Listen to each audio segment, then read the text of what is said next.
Hello everyone and welcome back into my kitchen. Come on, let's get cooking. Okay, so here's what we're working with today. This is the start of the show. I'm using some Buljol that I made in a pepper. So what I'll do is link the video for this at the end of this video, so you can box below. Next we have on the list here, I have a quarter cup of warm water. And I also have in here half a teaspoon of sugar and 1 teaspoon of yeast that I've allowed to proof. In here, I have cut up, actually I took off the leaves of 3 sprigs of thyme, cilantro, the top parts, the leaves of 4 of them, and I cut them up. And I have the green tops of some green onions, 3 of them cut up. In here, I have 2.5 cups of all-purpose flour. I also have 1 teaspoon of baking powder, 1 teaspoon of black pepper, and a half a teaspoon of garlic powder. If I were to, Caribbean people are very serious about not wasting food, and we reuse a lot of things. Let me tell you, my mother is the queen of cooking over and making and inventing. The queen, I tell you. Mommy, you know it's true. Alright, so I've combined everything nicely. Let me go in with my yeast. And that's about 1/3 of a cup of water. More. Alright, so I have this all mixed up, and this is the kind of consistency we're looking for. It's very similar to the consistency of the dough we did for the sahina or pakoras. So I mixed this together and I tasted the batter to see if it needed salt, and it did. So what I did was I went in there with a teaspoon of this adobo. I recommend, if and when you make this, please taste the dough to make sure that the seasonings are on point.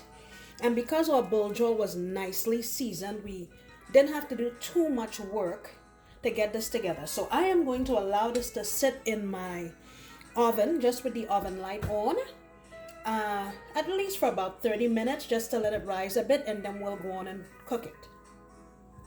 Alright, so it's been 30 minutes and here's our dough. As you can see, it's doubled pretty much. And let me just get some oil on I have 2 spoons here.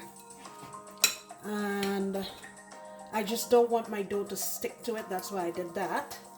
And you want to just make some droplets. Essentially, these are like fritters. And you want to make them appetizer size or whatever size you like. I'm going to get a few of them in here and get them going. Let's do one more. Actually, I think one more could go in. Alrighty, let's let those go, and I will come back when it's time to turn. Alright, let me give these a turn. I'm just gonna start in the same direction that I had put them in. And get them all turned over and give them a chance to cook on that side. So I've pulled the first batch, and I'm letting them drain on some paper towels. And I'm gonna go ahead and do the rest. Alright, so these are all done. Look at that. Let me tell you, these are awesome as an appetizer. Sometimes people actually put 2 slices of bread together and put them in the middle and eat it as a sandwich. But let me take a taste of this for you. Alright, so here is a close-up look at one of these.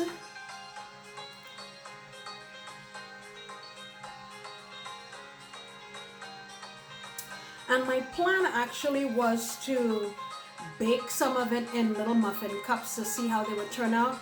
But by the time I remember, it was too late. I only had a little left. This is the inside.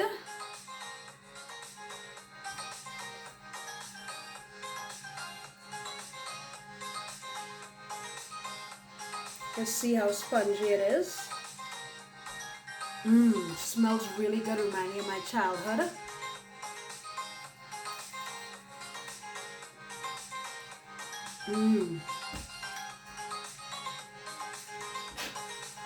The saltfish tastes really nice. The thyme is coming through nicely. I really like thyme with this.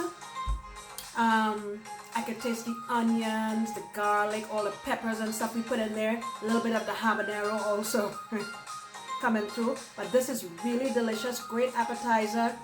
Great drinking food. I love it. I hope you guys give this thing a try. I sincerely appreciate you for coming back into my kitchen again today. And I look forward to you coming back next time when I promise to make another delicious recipe. Bye.